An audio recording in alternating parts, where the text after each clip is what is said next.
Hey, what's up, everybody? Welcome to the latest episode of the Linda Cohn Show. Hope you had a great weekend. Hope you did something fun. Hope you're making memories because that's what the money is for. You're making money not to spend on material things. The key is to make the money to make memories with your family and friends. That's what I swear by. By the way, thank you, subscribers. We're up to 16,300 plus. Really appreciate you and spread the word. You know how I like to say that. Spread the word, spread the fun, because that's what we do here on the Linda Cohn Show, and let people in on it, okay? That was my dog Babs coughing in the background. You might be hearing sounds from her always because this is a live show. And the poor girl is getting older, so, I give her a pass. But anyway, back to all of you. Tell people and just subscribe. It's free, and share and like and all that silly stuff because it's great. I really appreciate it. So is Dominic, who is with me. We'll hear from him in a bit. What else did I want to tell you? I don't know. Okay, I was telling you about the weekend and how it's about making memories and all of this. I did that. Yes, I did that on Saturday. I live in Los Angeles. My daughter lives in Los Angeles. And the beauty of Los Angeles, besides the weather, which is what I pay for, by the way. I know it's expensive, but it's so damn close to Vegas, gate to gate. It's like 45-minute plane ride. And would you believe it still costs a fortune? But that's neither here nor there. So anyway, my daughter and I went to see the amazing, and she was amazing, Kelly Clarkson in Vegas at Caesars. What a show she put on. I wanted to share some videos of the song she sang, but Dom alerted me, I'm new to this whole YouTube stuff, that you can't just go out and, share people's live music. That's naughty. They don't like that. They will punish you. They will take that down. I don't want anything risking the show. So I was going to send you videos of Since You've Been Gone, Miss Independent, you name it. I mean, Behind Those Hazel Eyes. I mean, all of my favorites. She was great. She sang it. And you know what? I highly recommend you seeing Kelly Clarkson. I highly recommend it because, she talked a lot to the audience. And this is the point I want to get out before we get to the WNBA chaos, before we get to some stories going on in the NFL, which I want to share with you. But she spoke to us, the audience, like we were her best friends. Seriously. And not just BS. I mean, stuff about her therapist, stuff about putting things out in the universe and how that's important and all of it. And I took it all in and I loved it. And plus, she looked gorgeous. And as my daughter said, Sammy said, she goes, her voice was incredible. And I agree. But Kelly Clarkson can sing the phone book. That's how great her voice is. She's wonderful. So anyway, I had a great Saturday night. But the whole point of telling you that, besides, sharing this life lesson with you, is the fact, I try not to be near my phone on Saturday, but it was impossible. And of course, I blocked it out during the concert. But when I got back from the concert and I was just chilling, that's when I saw all the stuff that happened with the WNBA, with the Indiana Fever against the Chicago Sky. It was endless. The videos, the commentary, the critiques, the people coming out of the woodwork, to voice their opinions. And the first thing I saw was the absolutely ridiculous, stupid call by that official. Shocking, a WNBA official with a bad call. Shocking when Caitlin Clark is going to the basket, trying to make a layup, and went out of bounds. And the official didn't bother to move. She looked like the Statue of Liberty standing there. And Caitlin Clark barely touched her. There was accidental contact. That official is lucky Caitlin didn't run her over and threw into the row 5. But she didn't. She eased up. There was accidental contact. And then the official you got a technical foul. And Caitlin was like, you got to be kidding me. And so was the world. You got to be kidding me. And when I saw that video, I'm like, you got to be kidding me. What the hell did she do? And for Caitlin Clark in that situation, it was crazy because that would have been her 8th technical foul of the year. And that results in an automatic 1-game suspension. So that dumb call was quickly rescinded. Mainly because it was a stupid call and it was inaccurate. And the other reason I believe truly is that Caitlin Clark, the next game for her is Tuesday, against the New York Liberty. Tuesday's game just happens to be on ESPN. You think ESPN wants to do an Indiana Fever game without Caitlin Clark in it because of some BS call? So that was like quickly rescinded. Okay, that was the number one thing that happened that I first saw after I got out of the Kelly Clarkson concert. The second thing was the DiJonai Carrington, assault to the neck of Sophie Cunningham. Sophie Cunningham was going obviously for a layup. DiJonai Carrington, really, some people say it was her playing great defense, but her arm struck Sophie's neck and knocked her over. And let's congratulate the officials when congratulations are indeed worthy. They made the right call. They called it a flagrant 2 foul on DiJonai Carrington. And that was the correct call. And so that meant Carrington was thrown out of the game, ejected, automatic ejection. And here's the crazy part. So she goes in the locker room, and what does she do? She's not thinking about what she did. She's not thinking about how she hurt her team. No. She goes to her phone and goes on her Threads account and posts white privilege at Indiana Fever, so they would see it, of course. And she put the date of the next game, the rematch of when they play each other again. And that would mark it down on your calendar. That would be August 23rd. And so my question to you, even though I said on an earlier video, which I had to do on Sunday because this was like eating at me, it's one stupid thing to say white privilege, which it was not. The other thing, I don't care what she said. She could have said dog privilege, cat privilege. It doesn't matter. The point is, she should be fined. Fined for using social media, fined for doing this during a game. I don't care if she was thrown out of the game. That should be a rule that you should not be allowed to, players should not be allowed, coaches should not be allowed to go on social media during a game.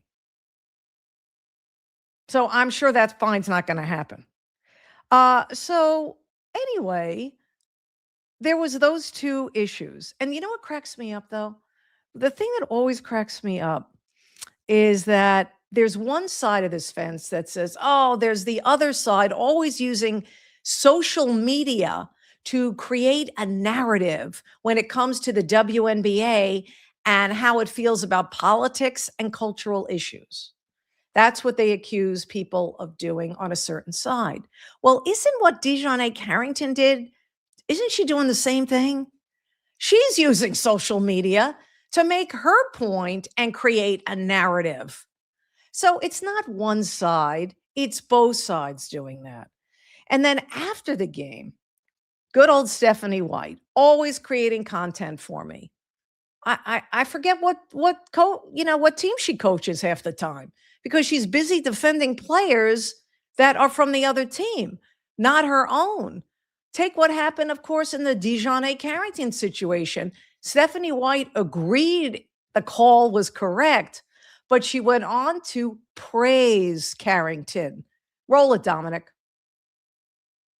About Nay is that she's going to play her butt off, man. She's going to compete. Nobody's going to go walking in for a layup. And so I don't oppose the hard foul. But I also don't think that she intentionally went for the net. I listened to that whole post-game news conference by Stephanie White. There was no mention of Sophie Cunningham or any support for her own player. And remember last week when I told you about it on the show, when Sophie was elbowed in the face in another game and the officials gave Sophie Cunningham the foul and Stephanie White looked like a spectator because she didn't get up out of her seat to argue that call even after a video review let the call stand? That's Sophie's coach. She never supports Sophie Cunningham, ever, ever. And then, of course, a lot of you guys who watch the show remind me, she did the same thing. Here she was praising the kind of player DiJonai Carrington is. She did the same thing with Alyssa Thomas when Caitlin Clark was on her back and Thomas had her arm to her throat. And there was support for Alyssa Thomas and not a lot of concern for Caitlin Clark in that situation by Stephanie White. This coach, listen, I know her history. I know what a great player she used to be. I know what a great coach at times she is, but it's not working with the Indiana Fever. The reason why she's not fired already is because either the ownership or the team executives don't care or are not even watching the games, which I don't think that's the case. But Indiana Fever, they're doing well. They're championship contenders in the WNBA this year. But they are not because of Stephanie White. They are because of Caitlin Clark and Kelsey Mitchell. That combo, that tandem makes Indiana Fever games worth watching. Always worth watching. So Stephanie White, count your blessings for at least two of the players you're coaching, because I feel, my opinion, they have kept you in your coaching seat, at least for the end of this year. Now, it gets better. This weekend has been all WNBA chaos. I'm not looking for it. It's there provided on a platter. Former NBA players, Enes Kanter and Royce White, they made news. They have announced plans to enter the WNBA draft. That's right. They are challenging the WNBA over its rules concerning transgender athletes. Now, the current framework of those rules allows them to claim eligibility based on gender identity. Kanter essentially is saying, if these are the rules, I'm going to test them. That's what he's doing here. I mean, are we going to see Enes Kanter in the WNBA and Royce White in the WNBA? My money is on no. No, they're not going to be drafted.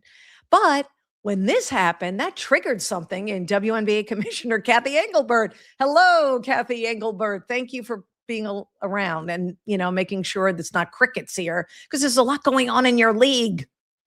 So Kathy Engelbert sent a memo to teams acknowledging the controversy and said league leadership will meet next week to discuss transgender athlete participation and the current league policy.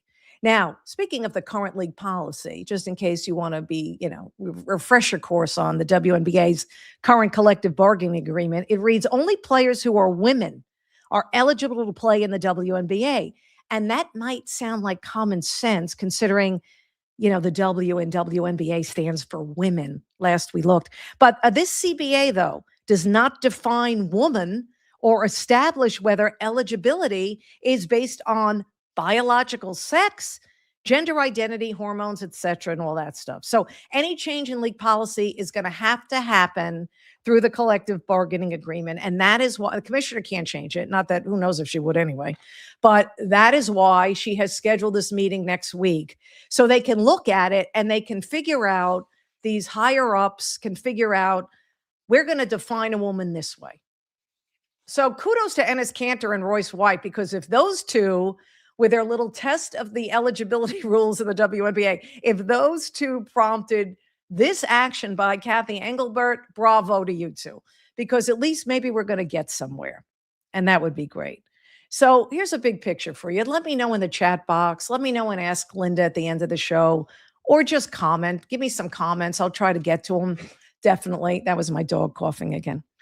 Is the WNBA, because you always hear the argument, oh, the WNBA, it's hotter than ever. The ratings are great. Well, is the WNBA being damaged by all this endless controversy?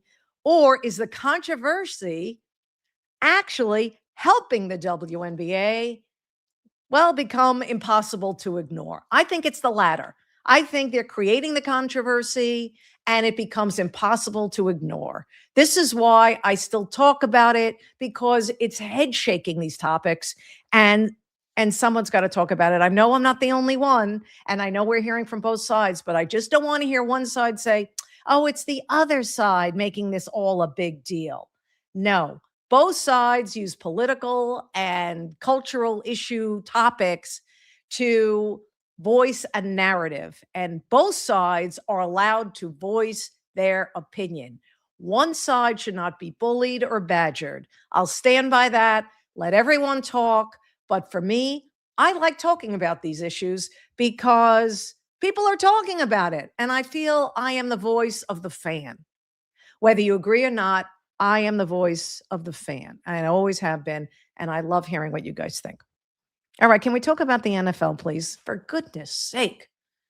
What a difference 3 years makes in a person's life. And it's kind of disappointing and it's kind of sad. I'm talking about Anthony Richardson of the Indianapolis Colts. You remember Anthony? 2023, we all remember. Richardson was picked 4th overall in the NFL draft by the Indianapolis Colts. At that time, that was a bit of a shock. Not only to me, I was surprised, but I wasn't the only one. Maybe you were as well. Yes, he's 6'4". He's athletic. He had a big arm in college. He was an elite runner. He was highly athletic. So people were like, yeah, okay, maybe it's not a big a gamble to pick him that high in the draft. But a lot of people, including the so-called draft experts, and I'm not one of them, but I felt, I don't know, I thought he was a late first round, maybe second round pick, but 4th overall? Oh, what a disaster it's been. And it's not only, it's not only on him, because when you pick someone that high, especially a quarterback, you put so much pressure on this guy. He was 21 years old at the time, if I recall. It's a lot of pressure to put on a kid, especially he was basically thrown right into it. And it wasn't a good thing. I mean, the guy was saddled with injuries. So many injuries Anthony Richardson suffered. Many of them were just freak injuries. Others were not. And his passing ability was, how shall we say, not good. It was not good. Let me give you some numbers. Passing numbers through his first 3 seasons. 50.6% completion rate. Not good. 2,400 passing yards. That's in 3 seasons overall. 11 touchdowns and 13 interceptions. That's in 3 seasons overall. That's his total. Again, injured a lot. Played just 2 games last year. And then I mentioned a freak injury. This is a real freak injury. It happened in pregame warmups last season. He suffered an orbital fracture and he missed the rest of the season. So he's back this year, but then he sees that Daniel Jones, and of course the Colts, poor Daniel Jones, he got hurt late in the season, but he rebooted his career, as we all know. And he was signed to an extension. And then the Colts have Riley Leonard. He's a second-year quarterback. And then you have Anthony Richardson. Right now, Anthony Richardson, 3rd string. He's battling. I don't know if he's battling. I think he lost the job as the backup already to Riley Leonard. But in camp, he's been trying to win the 2 spot. I don't know. It's not happening. He's having a lot of issues. The passing is still an issue. Everything's an issue in training camp. It's just not going well. So Anthony Richardson has requested a trade. But what team in their right mind would give up an asset right now to get Anthony Richardson? I know he's only 24. I know it. But there hasn't been progress at all. It's been regression. Yes, he was thrown into the fire. Yes, he's had bad luck with injuries. But there's nothing to hang your hat on here. And if I'm another NFL team, I'm not taking a chance. I mean, would you on Anthony Richardson? And I mean, do you think this guy is one of the biggest NFL draft busts in draft history? Anthony Richardson? I won't go there because I define a draft bust if someone and everyone, like the majority of people, think a guy like this or the draft bust is deserving of a high draft pick. He should not have been picked 4th overall. This is not like Tony Mandarich, back in the day. This is not Ryan Leaf of back in the day where everybody thought, that's where he deserves to be picked. Anthony Richardson should never have been picked 4th overall. So I don't feel he is one of the biggest draft busts in NFL history. I don't know what you think. Hey, listen, I hope he can find a job as a quarterback in the NFL, but as each day goes by, I feel like if he wants to stay in the NFL, it might be a situation where he's got to hang around and wait, sadly, for other, quarterbacks to get hurt. But that would still kind of just fill a roster spot as a backup, as a number 2. I think his days of being considered a franchise quarterback is over. Those days are over. And dare I say, he might want to consider switching positions and giving up his dream of playing quarterback in the NFL if he wants to stay in the NFL. Let's move on. You know what else happened on Saturday? A lot of excitement in Buffalo. You know, my sister and my brother-in-law, my nephews live in Buffalo, but I knew this was happening. They're all excited. They love the Buffalo Bills with good reason. Doesn't everybody in Buffalo love the Buffalo Bills? So did you hear on Saturday they had the what they call the blue and red practice? They opened up their spanking new Highmark Stadium. These diehard fans waited decades to have a shiny new palace for their beloved Bills to play in. They opened the doors for practice. Yes, practice. 52,000 people showed up, 52,000 fans to watch this, to see their beloved Bills in action, in practice.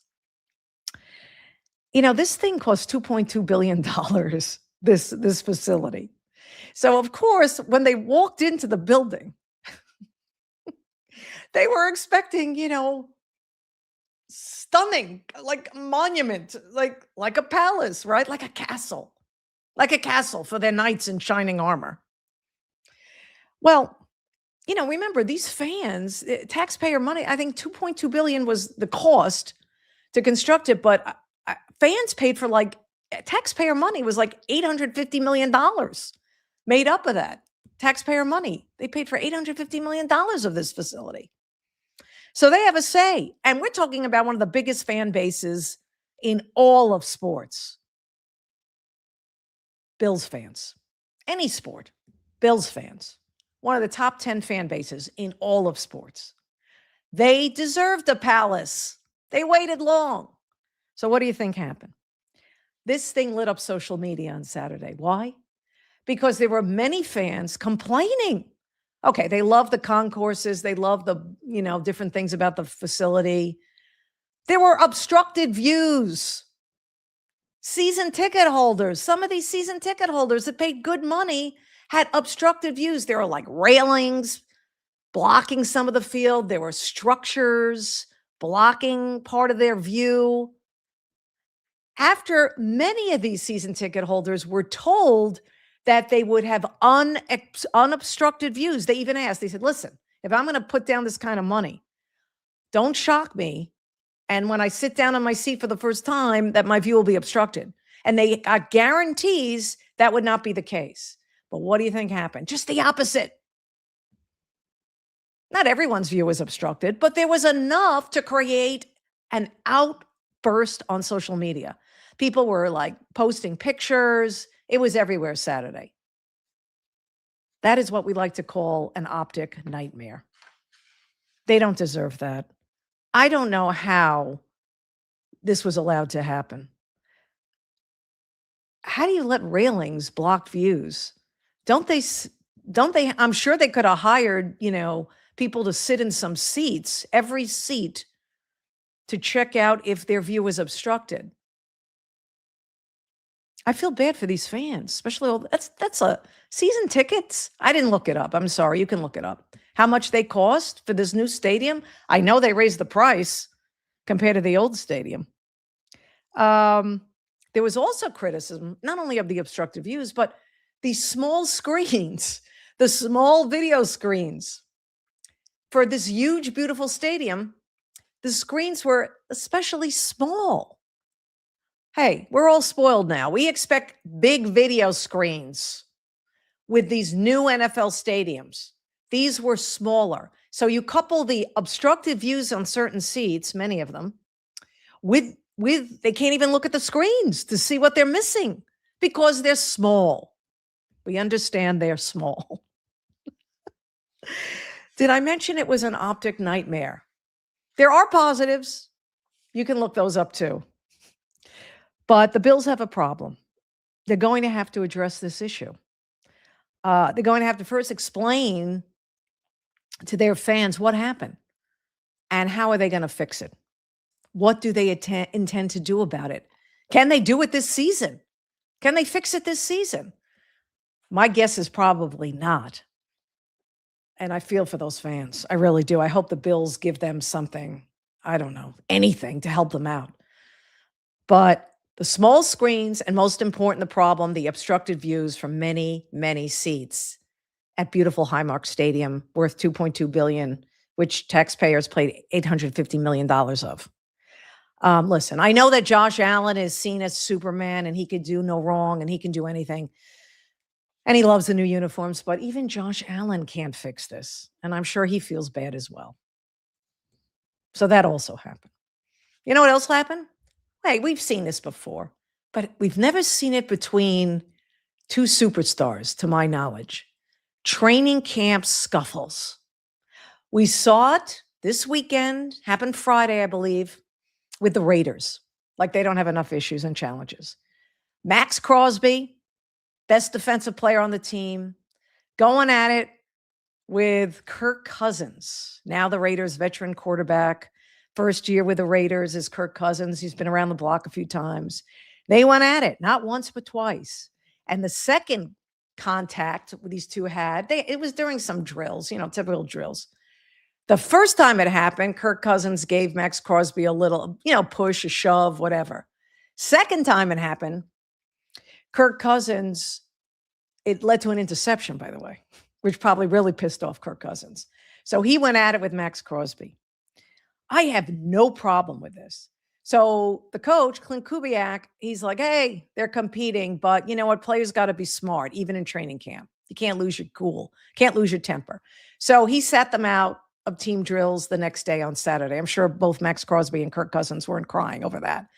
There was a silver lining to this. That meant on Saturday that Fernando Mendoza got first team reps on Saturday. That's good for his development, oh, by the way. So those two were back. Everything's fine. There was no lingering repercussions. But what about it? This is the question I want to ask you. We usually don't see this against two superstars. Go at it. I feel that Kirk Cousins showed he could be a veteran leader. He wants to prove to his new teammates on the Raiders, especially on the offensive side of the ball and the defensive side of the ball, of course, that he's in it to win it, that he's going to be an improvement from Geno Smith last year. And he wanted to stand out. Now, Maxx Crosby, I will never fault that guy. This guy plays every snap like it's the Super Bowl, right? He means business, and you don't mess with Maxx Crosby. But I think it's good. I think it's a good sign. I don't know what you think, but when do you think players cross the line in training camp? Do they ever cross the line? I feel if they cross the line, it's when someone gets hurt over some stupid altercation that meant nothing. That's when they cross the line. But that's usually after the fact. You don't realize they're crossing the line until someone gets hurt, right? What did your mom used to say? Someone's going to get hurt. Someone's going to get something in their eye. I forgot that saying. But yeah, so I like seeing that. I think it's a good thing. Let me know in the chat box what you think. And we'll see. It was a good test for Clint Kubiak. It shows that, he disciplined them, but he wasn't going to make a really big deal about it at all. So that's what's on my mind, guys. That's what I have for you. Dominic, are you with me? What do you got? What's happening? Are you there? Hey, I am with you. Can you hear me? Okay, good. What's happening? All right. Oh, nothing too much. All right, cool. I'm with you on the Kirk Cousins, Maxx Crosby situation. I like it from both guys. I think, Kirk, he's such a veteran and like everybody's kind of questioning, does he still kind of have it? Well, he's got that fire and tenacity, and he's showing it in Las Vegas. So I'm all for it. I think it's a good step for him, actually, as a matter of fact, and maybe draws a line in the sand to his team. Hey, I'm here to mean business, and so I like it. I like it. Yeah, and apparently when the next day when he returned, he had one of the best practices. The reports are that he had one of the best practices, and he looked really good. So kudos to Clint Kubiak for sitting them down and like I said, I love Kirk Cousins. I'd love him to do something. And the silver lining was our guy Fernando Mendoza got some first team reps. Oh, Dan got to play. Dan got to play for Dando. Wow, yeah, we're going to hear how that is when Fernando joins us on Thursday. Yeah. My son. Oh, good one. How about it? Yep. Tune in Thursday, everybody. All right. Yeah. We do have some fan questions. Fan cool. questions. And we also have I got a little quick hits here for you too, Tom. I love quick hits. Yes. So we'll start it off with this one. This harkens back to your WNBA discussion. I thought this was an interesting topic here. All right. Pilot Player says, is WNBA too scared of the old guard media to suspend for the white privilege comment during the game? Yeah, what do you think of the media's handling of all this situation here, Linda? Yeah, that's a really good question. I think they're conscious of everything, and the media. Uh, let's put it this way: the old school WNBA media, they probably think I'm crazy. They probably do not think DiJonai Carrington should be fined for posting on social media during a game, even though she was thrown out. So old school WNBA media probably is not going to agree with me, Linda Cohn, all that much. Something that was really surprised to me was Stephanie White when she made those comments. There was no follow up. Like, are you saying, like, if I was the media, I'd be asking Stephanie, are you not defending Sophie Cunningham? Exactly. Like, that's due diligence right there. That is due diligence, and you're not doing it. No.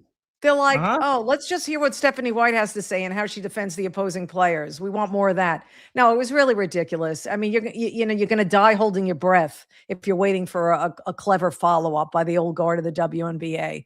Yeah, it's really unfortunate. And for them to think, oh, the league has never been hotter. How many times do I have to say why it's been hotter? One day, I forgot which day it was a few weeks ago, Dom, I told you we were just, I was like, hey, I'm watching the Indiana Fever. And you're like, oh, wow, I didn't even know they were on. And you turned it on and you're like, this is such an exciting brand of basketball. That's what, right? Didn't you say that? You were like, oh my gosh. First time ever watching it. And, to be honest, and it was like exciting. There was fundamental basketball. I'm not used to seeing that in the NBA most times, except when the playoffs get around. And so like seeing those girls go at it. Caitlin, you seen Sophie kind of scrapping up a little bit, but then Kelsey Mitchell, and then the French girl on the other team, she was amazing too. It was like, man, what a scrappy, hard-fought game. You don't need all this outside noise. And the people that are tuning in, specifically, I'm tuning in because of Caitlin Clark's name. She was the one that launched this whole thing going. And they're killing the golden goose here. It's just, it's unbelievable. It's ass backwards, so to speak. I would say. So we'll be waiting with bated breath on the memo and the results of their big meeting on how they define a woman. So we'll look forward to that, in the next week or two. What else you got? Sure. All right. This is more of a comment. This is in regards to Anthony Richardson here. Legendary BK. He happened to say, never in my life have I ever heard a 21-year-old kid called a kid. We need to stop these grown-ass men. He wasn't good enough to be taken that high in the draft, and it showed. 21, Linda, I think you're still kind of a kid, right? Yeah. Is that not hard? Your brain's not fully developed at that point. Not only that, Dom, especially with young men. Young men, there's a science to it. Look it up. Whoever this asked, I'm not killing him. I'm glad he asked the question, but look it up. Science, young men's brains really don't develop till they're 25, 26 years old, not 21. But the bigger point, the bigger issue, it seems like the guy who commented, BK, agreed with me that Anthony Richardson was not good enough to be picked 4th overall. And when you do that for a young man and he feels all that pressure because they were dubbing him a franchise quarterback already, that's what happened. And he was not ready. It would be like, listen, it would be like, again, I want to bring up, because I love Fernando Mendoza when we talk about him, because Dan looks like him, but they're taking their time. They're smart, the Raiders. They're like, that's why they brought in Kirk Cousins. That guy won a national championship, but they're still saying, you know what? He's not ready. Right. So, evaluators have to be better in the NFL. And I think many teams have better evaluators now and not just going for the money grab like they used to. But it's really a sad story with Richardson. I hope somehow, some way he finds a path that'll keep him in the NFL, whether as a quarterback, as a backup quarterback, or maybe at another position. Somebody did agree with you. They mentioned that he'd be a good tight end, possibly. Yeah. He's so big. Not? He's 6'4". He'd be I love that idea for him. And by the way, tight ends are making good money now. We're seeing, we always know quarterbacks make great money, but running backs now are getting their due again. With the deals that are happening, and tight ends are, and we know receivers, obviously they're up, the divas, they make their money, but then it's running backs making their money, And now tight ends are making their money, and not just Travis Kelce, but they are making their money. And so, yeah, I mean, if I was in the camp of Anthony Richardson, I would definitely think about that position. Absolutely, kind of consider it. And we talk about Aaron Glenn, my Jets coach, being on the hot seat. Shane Steichen, a little bit on the hot seat too. The owner gave him one more year. It's do or die for him too. It's going to be an important year for sure. Yeah, he is lucky. Well, they love Daniel Jones, so hopefully Jones stays healthy and puts together. He was an MVP candidate. As a Giants fan, I can never forget that. Goes from a scrub to like an MVP candidate with the Colts. But yeah, I mean, I think if it wasn't for what Shane Steichen, he's good with QBs. I think that helped Daniel Jones a lot, and I think they helped each other. Yeah. So it'll be interesting if Jones stays healthy. We'll see where the Colts can go. I hope they don't go too far because the Jets have their first round pick. So, good catch. Good point. Yeah. Yeah. It's hard to keep up with your team and whose picks they have from bad deals or good deals. That was the deal. That was what's his face, right? Who'd you send? Who went the other way? Who went to the Colts for the pick? Oh, Sauce Gardner. Right. Of course. Great player. Great player. Yeah, I like Sauce a lot, but 2 first-round picks is pretty darn good for a trade like that. Yeah, that's true. You did. That was a good decision. That was a good pick. Yeah. Okay. Anyway, anybody else? Anything else? Yeah. So we have Randy Warner. This is an interesting question for you, Linda. Linda, if Adam Silver gave you the call to be the new commissioner of the WNBA, would you take the job? I would be intrigued. I would take a meeting, see what happened. I would love it. That'd be great. Because let me tell you, there's so many, and we've talked about this, Dom. There are so many talented players in the WNBA. There are so many of these players that don't want anything to do with this off-court crap. They want nothing to do with it. They just want to play basketball. Caitlin Clark just wants to play basketball. And, that she's ripped for not supporting her teammate, Sophie Cunningham. It's ridiculous. Again, let's think back in the day. Michael Jordan, Kobe Bryant, Shaquille O'Neal, just to name 3, never got involved in politics, never promoted their cultural issues. LeBron James, he did. He was very outspoken. He was very vocal. He did that. He became polarizing when it comes to off the court stuff. Why are they dumping on Caitlin Clark or any of these players who just want to see this league grow, who just want to help their team win, who just love playing the game? And I love that nobody in that league that has to deal with so much crap thrown at her than Caitlin Clark, and she's still putting up record numbers, amazing performances. Hey, not every game is a Picasso, people. I like when she has one bad game and 1 turnover at the end of a game. One of her 8 turnovers. Ooh, 8 turnovers. Oh, like in the NBA, superstars don't have 8 turnovers a game, point guard. Give me a break. They usually average 12. So then the people, and they know who they are, who rip Caitlin Clark, they come out of their hole and they decide to rip her. They know who they are. I don't have to mention names. Google it. So, right. Yeah. First, day one, you being WNBA commissioner, what's the first thing you're going to instill onto the league? Well, first of all, I get people around. Day one, I'd get a right staff around me. I get people of all shapes and sizes, basketball people, sports people, business people, all that kind of stuff. I would assemble a good staff around me. And I think that's what you have to do first. And a sharing of ideas. So that would be day one. I like it. What a good start. A good start. Yeah. Thank you. All right. Yeah, I like it. We'll close it out with this here, Linda. Some rapid fire almost we could maybe do. Let's do it. This is NFL Hall of Fame, the first year eligible candidates of 2027. Okay. I'm going to give you a few names. You tell me if they're first ballot or even if they're a Hall of Fame eligible in your mind. Can I say something before we go there? Before we go there, I just want to do some shout outs. Just me shouting out to some of the class. Kudos to just how Canton does things. It's great to see men be sensitive. I mean, women like that, Dom. It's great, at certain times, not all the time. Yes. But it's great to see men be sensitive, grateful, caring, emotional, all of it. and it's always intriguing and to see their speeches. I really liked. It's too bad it waited for Roger Craig to, it took him so long to get in. 66 years of age, of course, great 49ers running back.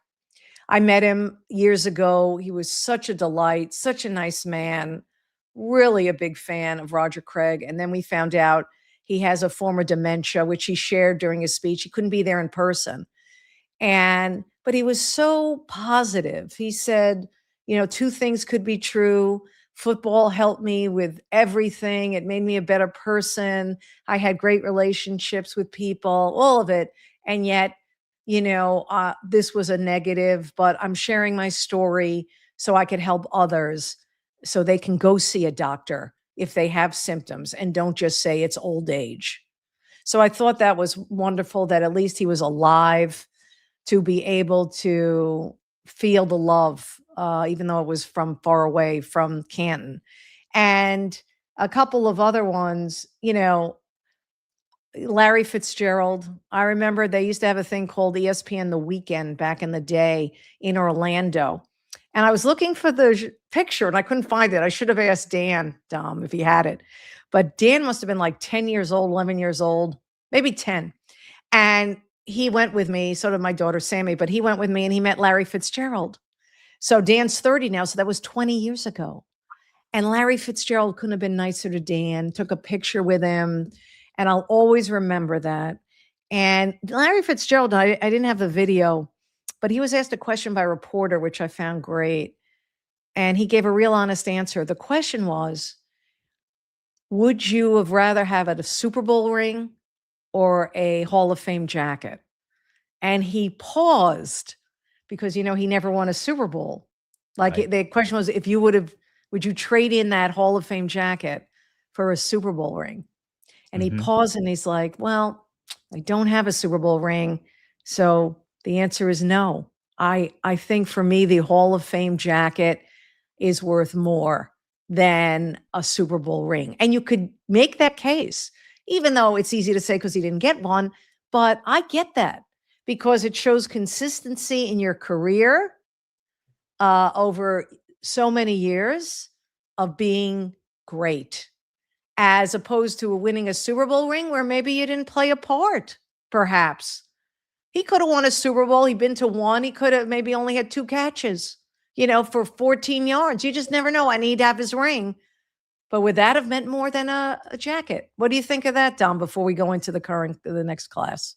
Isn't that interesting? Yeah, it's always nice to be called a Super Bowl champion, but yeah, if you're a wide receiver like Larry Fitzgerald, yeah, the ball is literally out of your hands for the most part of the time. Yeah. You are at the best of how skilled your quarterback is. right. And it's not like Larry Fitzgerald had a career full of Hall of Fame quarterbacks. He had Kurt Yeah, Warner. Kurt Warner, right? Didn't he have Yeah. Kurt Warner? Carson Palmer too, right? And Carson Palmer Yeah. was really Well, good he's as well, not a Hall, but yeah, not but a Hall yeah. of Famer, but he was No. a very good quarterback. But yeah, it's so I think for Larry to say that too, and he's such a selfless kind of individual. Yes.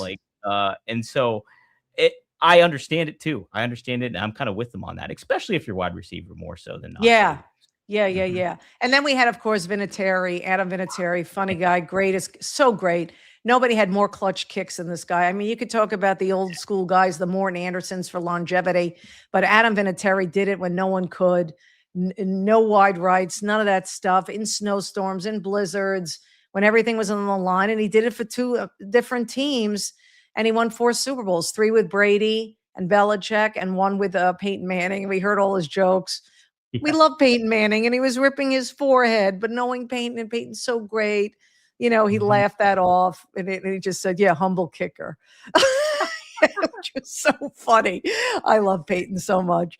And then, he ripped Brady, of course, and then Belichick, that line about Jordan, the girlfriend, about, Bill Belichick couldn't be here because haven't you heard he was judging a cheerleading competition of his girlfriends, which was kind of funny. I thought it was funny too. So my tinfoil hat went on a little bit at that point though. And I was thinking, so Belichick, he didn't get voted into the Hall of Fame last year. And I think that was egregious. I think he first ballot is Bill, but Is that the reason maybe he wasn't there? Is he had a little bit of sour grapes about that? What do you think? I think that is the reason. I think that Yeah. is the reason. Although he's currently in a ton of doo-doo with UNC right now, a lot going on there. That's the only word I could think of right now. But sure, I don't blame Bill for doing that. Yeah. His off the field shenanigans or whatever, or his attitude toward the media should not have interfered with him being, and to Adam Vinatieri's credit, he did say after the joke, Bill's the greatest coach of all time, which he is. Even though if it wasn't for Tom Brady, he'd be a losing head coach, because we'll never know. That was the record before Tom Brady, losing head coach. Although we do love Drew Bledsoe, and that was one of the jokes that Adam Vinatieri said, that he got to play with the greatest Patriot quarterback of all time, Drew Bledsoe. Man, I love Who wasn't bad. I love Drew. Yeah, I do too. Yeah, could have won a Super Bowl. He could have won a Super Bowl. Yeah, he could have. Yeah, just a bad break. Yeah. All right. So the current the next class, 2027. Go. All right, here we go. We'll start off Ben Roethlisberger. Yeah, he had some off the field stuff. He's not a first ballot. If you don't put my Eli in first ballot, Ben is not first ballot. Remember, Jerome Bettis saved his ass when Ben fumbled at the goal line, and Jerome Bettis recovered that fumble, and they were able to get to that Super Bowl. Ben was always nice to me, but if he gets in before Eli, or at least them at the same time, I'll accept that something's wrong with that.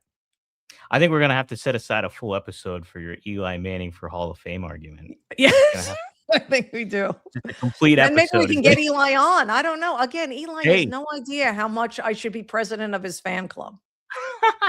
Get Brother Peyton on there. We'll get Brother Peyton That's on there. true. Maybe Peyton will tell him. All right, here's an interesting one. Adrian Peterson. Yeah, again, some off the field stuff. Man, but there was, this is a tough one. And I'd have to give this thought, and I'd have to look into the other things that went down. But one, as we all know, and all these Hall of Fames are different, but you have to dominate that position for a period of time. And Adrian Peterson dominated that position for a period of time. Yeah. So it just depends on how the people who have votes vote. And if how much they bring the off the field stuff into the on the field stuff. That's my answer. All right. Rob Gronkowski. First ballot Hall of Famer. I'm with you. Yes. Done. Next. That's an easy. Yeah. Eric Weddle. No, he's got to wait around a little bit. Okay. Antonio Brown. Yeah. I mean, one of the best, if you're just talking skill, one of the greatest we've ever seen in our lifetime. Really. But he's a nutcase, Yes. But his teammates love him for the most part. They love AB. But they don't vote on this. So he won't be in on the first ballot. And listen, credit to Mike Tomlin, too, for trying to keep that ship together when he was around. Because, I mean, what a handful. And, for him to just yes. That he's at that level of an elite wide receiver, and you still got all that disarray going on. Tom Brady loved him, Dom. Tom Brady loved him, but brought him to Tampa, didn't he? I think he did. Yeah. Yeah, he did. Yeah. My Jets broke him. We broke Antonio Brown. He took the shirt off, he took the jersey off, and walked off. Then he was done. It was it. That's it. New York. Again, always about the Jets, Dom. Those gosh darn Jets. All right, we'll close out with this one. Richard Sherman.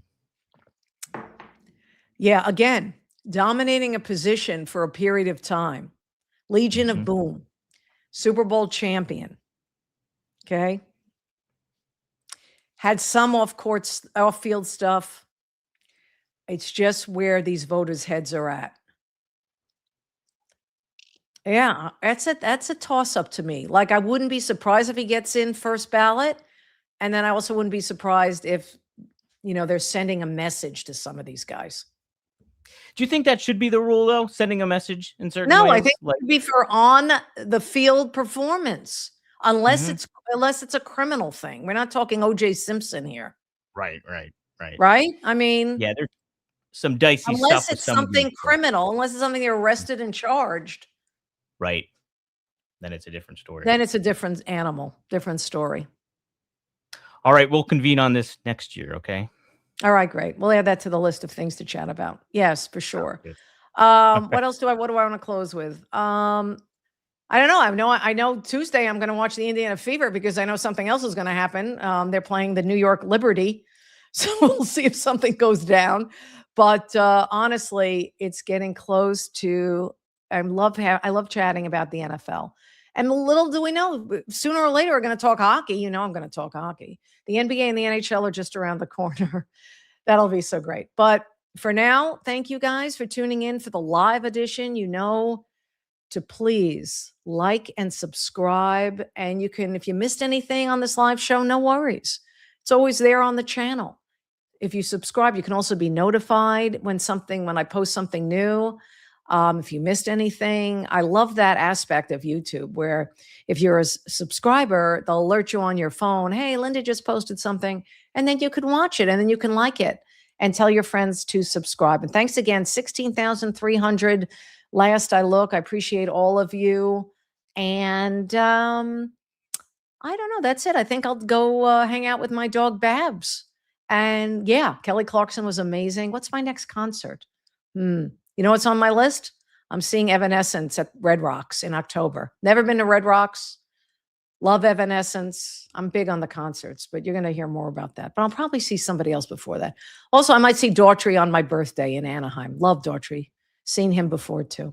All right, enough about that. Guys, have a great Monday or whatever day this is when you are watching me.